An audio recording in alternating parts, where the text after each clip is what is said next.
ውድ አምራ ቤተሰቦቻችን የከበረ ሰላምታችን ድረሳችሁ የዕለተ ዓርብ የሰዓቱን ዜና ወደ እናንተ ይዘን ቀርበናል። እስከ ፕሮግራማችን ፍጻሜ ድረስ የና አካውንት ሰብስክራይብ፣ ላይክ እና ሼር ማድረግ አብራችሁን ቆዩ። ወደ ቀዳሚ መረጃ ስናልፍ በአሜሪካ ሕግ አውጭ ምክር ቤት ኮንግረስ ከሰሞኑ ከኢትዮጵያ ወቅታዊ ጉዳይ ጋር በተያያዘ ምስክሮችን የሰሙ መሆኑ ታውቋል። በኮንግረስ ውስጥ ያሉ ንዑስ ኮሚቴዎች መረጃውን በግብዓትነት በመሰብሰብ ምስክሮችን የመስማት ልምድ ያላቸው ሲሆን የውጭ ፖሊሲ ጉዳይ ባለሙያ ምስክሮችን በቃልም በጽሁፍ ምስክርነታቸውን ሰጥተዋል። የኢትዮጵያ አሜሪካ ሲቪል ድርጅት ሰብሳቢ አቶ መስፍን መኮንን እንደተናገሩት የተለያዩ አካላት ግለሰቦች በምክር ቤቱ ተገኝተው መረጃ እንደሰጡ አስታውቋል።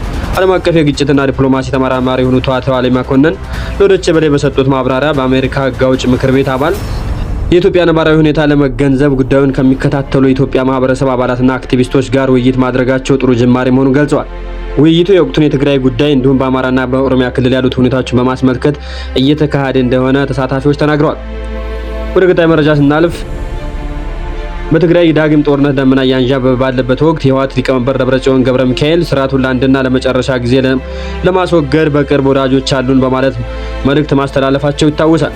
የጠቅላይ ሚኒስትር የምስራቅ አፍሪካ ጉዳዮች አማካሪና የቀድሞ የትግራይ ክልል ጊዜያዊ አስተዳደር ፕሬዝዳንት አቶ ጌታቸው ረዳ በይፋዊ ትስስር ገጻቸው ባጋሩት መረጃ የደብረጽዮን ቡድን ከፌዴራል መንግስት ሊወረን ነው ከሚል ፕሮፓጋንዳ ወደ አዲስ ምዕራፍ ተሸጋግሯል። ከሌሎች አጋር ኃይሎች ጋር በመሆን እስከ አዲስ አበባ 4 ኪሎ ድረስ ዘመቻ ለመጀመር ማቀዱን አጋልጧል።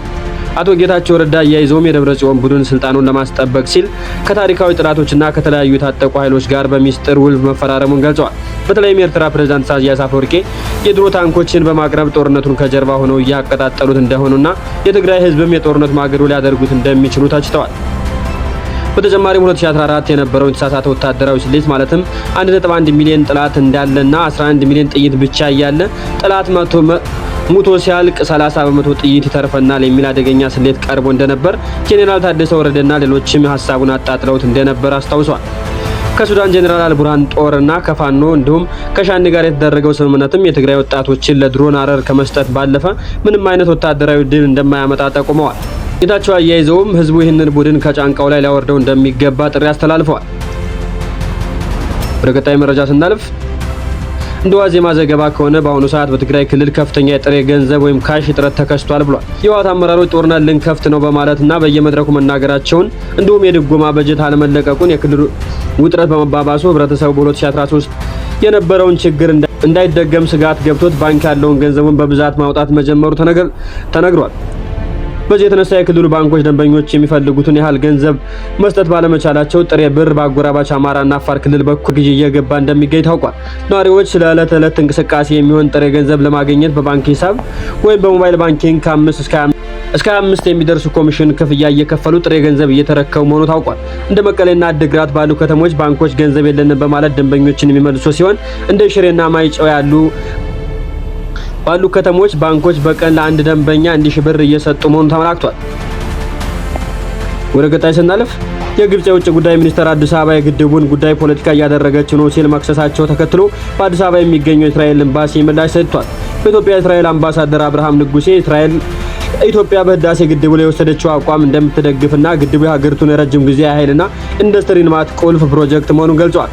አምባሳደሩ የእስራኤል ባለሀብቶችም በአባይ ተፋሰስ በመስኖ ልማት፣ በሰብል ምርትና በአሳ ልማት ላይ ለመሰማራት ጥናት እያደረጉ መሆናቸውን ጠቁሟል።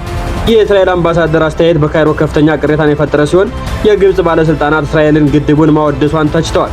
በሌላ በኩል የአሜሪካ ስቴት ዲፓርትመንት ሴክሬታሪ ማርኮ ሩቢዮ ግብጽ በመካከለኛው ምስራቅና በአፍሪካ ሰላምና ብልጽግና ለማምጣት የምታደርገው ጥረት አሜሪካ እንደምትደግፍ ገልጸው ለግብጽ ድጋፋቸውን እንደሚሰጡም ተንታኞች ይናገራሉ። ወደ ቀጣይ መረጃ ስናልፍ የኢትዮጵያ ብሔራዊ ባንክ ሐምሌ 16 2018 ባወጣው መግለጫ በሀገሪቱ ውስጥ በሰፊው የተለመደ ያልተፈቀዱ የምናብ ንብረቶች ወይም ደግሞ ቨርቹዋል እሴት ግብይቶችን የተያዘ የዲጂታል አገልግሎት በሕግ መከልከሉን በይፋ አስታውቋል። ባንኩ ይህንን ውሳኔ የወሰነው ዋና ምክንያት የምናባዊ ንብረት ግብይቶች ለከፍተኛ የገንዘብ ማጭበርበር፣ ለዲጂታል ግብይት ስርዓቶች መጠለፍና ለሳይበር ወንጀሎች በር የሚከፍቱ በመሆናቸው ነው ብሏል።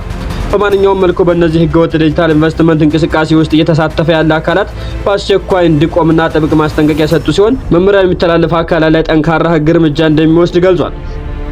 ወደ መጨረሻው ዜናችን ስናልፍ በደቡብ ወሎ ዞን ቦረና ወረዳ የሚገኝ የኢትዮጵያ ኦርቶዶክስ ተዋሕዶ ቤተክርስቲያን የአባይ ቅድስት አርሴማ ገዳም ላይ የተከሰተው የድሮን ጥቃትን ተከትሎ እናት ፓርቲ ጠንከር ያለ መግለጫ ወጥቷል።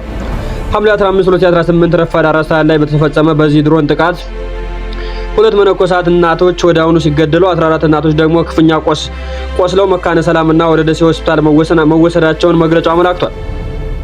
እናት ፓርቲ በመግለጫው በጥላቻና ሆን ተብሎ በሚመስል መልኩ በተፈጸመ ጥቃት የገዳማት የዓመት ቀለብና እህል ጥራጥሬ ሙሉ በሙሉ የወደመ ሲሆን ተግባር ቤት፣ ማብሰያ እቃዎች፣ የውሃ ማጠሪያና የኮንክሪት ማጠራቀሚያ የኮንክሪት ታንከርና የውሃ መተላለፊያ ቱቦዎች ሙሉ በሙሉ መውደማቸውን አስታውሷል። እማኞቹ ገዳሙን እጅግ ከባድ በረሃ ላይ ያለና በዙሪያው የሚገኝ ታጣቂ የሚሆን ወታደር የሌለበት መሆኑን ገልጸው እናት ፓርቲ ይህ እብሪት የተላበሰ ድርጊት ተራ ስህተት ሳይሆን ስርዓታዊ ጥላቻ የመነጨ ብሎም የአጥፍቶ ጠፊ ተግባር እንደሆነ በጽኑ በማመን ድርጊቱን በጽኑ አውግዞታል። በመሆኑም በመላው ኢትዮጵያ ይህንን በአጥፍቶ ጠፊ የሽብር ድርጊት በአንድነት እንዲያወግዝ መንግስትም ለድርጊቱ ሙሉ ኃላፊነቱን እንዲወስድና ድርጊቱ ሲፈጸም የሚያሳይ ፎቶና ቪዲዮ መረጃውን ለህዝብ እንዲያደርስ ጥሪ አስተላልፏል። ውድ አእምሮ ቤተሰቦቻችን በዛሬው መረጃችን ያዝናቸው መረጃዎች እነዚህን ይመስሉ ነበር። በቀጣይ አዳዲስ መረጃዎችን ስንለቅ ቀድመው ወደ እናንተ እንደርሷችሁ ይህን አካውንት ሰብስክራይብ፣ ላይክ እና ሼር በማድረግ ቤተሰብ ይሁኑን። እናመሰግናለን።